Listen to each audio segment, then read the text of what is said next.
C sub 0 was first. The more common way that I like is C sub naught. Not as an NAUGHT. Does anybody know what NAUGHT means? All for naught means, what does it mean? Zero. Ling, it means nothing, right? So you'll hear that a lot. So anyway. So yeah, you generally have this. C sub 0 plus what? C sub 1 times minus a to the first, right?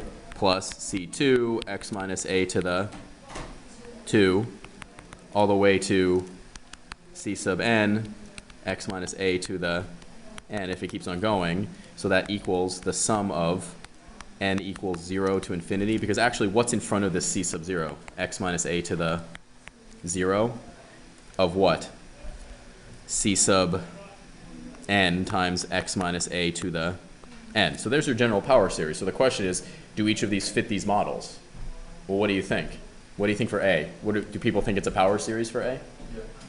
I think it's a power series for A. What would the formula, like how would you write it out as a power series? How do you know it's a power series? Honestly, that one's nice. So yeah, that one's a power series. I'll write it as a check mark like this. What about 2, 3, or 4? Limit are we evaluating? Can someone just tell me what the limit is that we're evaluating? As n goes to infinity, and it is the n plus 1th term over the nth term. So in this case, we're doing the limit as n goes to infinity of 2 to the what? Be careful, 2 to the what? N plus 1, x to the 2 times n plus 1, all over what? Yes. A super easy mistake. What do sometimes people do? What's the easy mistake? What's the simple deadly mistake that people do at this point? 2n plus 1. Is that the same thing? No. You are incrementing n by 1, not incrementing where it is by 1. So if you now do this out, do certain things cancel?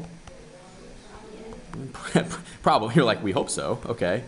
So what does it become on top? It's 2 to the n, 2 to the 2, plus 2 to the 2n. Oh, it's 2n, right? Like this. Times 2 to the 2. X, not x, it's x, right? Sorry. Now, oh, and it's multiplied. What am I doing?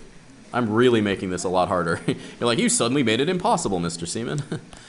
It's amazing what you can do. You separated the plus sign. Yeah, why am I, it's. Then you can cancel. Yeah, you can cancel lots of stuff now. So now if we have this, 2 to the 2n, x to the 2n, are there things that cancel now? That's gone, and that's gone, leaving you with this. So it equals the limit as n goes to infinity of what? 4x squared. So for this to converge, we need the absolute value of 4x squared has to be less than what? 1. Be very, very careful here. Be very, very careful here. So we're looking at 4 times the absolute value of x. So what's the interval going to be on this? X is going to be less than what, and it's going to be greater than what? So if neither converge, if I asked you for, what is this called? That would be called the what? Interval of convergence. That's fine. And what's another way to write the interval of convergence? You could write it as this. You could write it as -0.5, comma 0.5, because that's an interval. What's the radius of convergence on this? Nope. 1/2. The radius is 1/2. The radius is 1/2, because it's half of the overall length of the interval. The interval has a length of 1. It's half. Times x to the n over n factorial to the n power. Absolutely.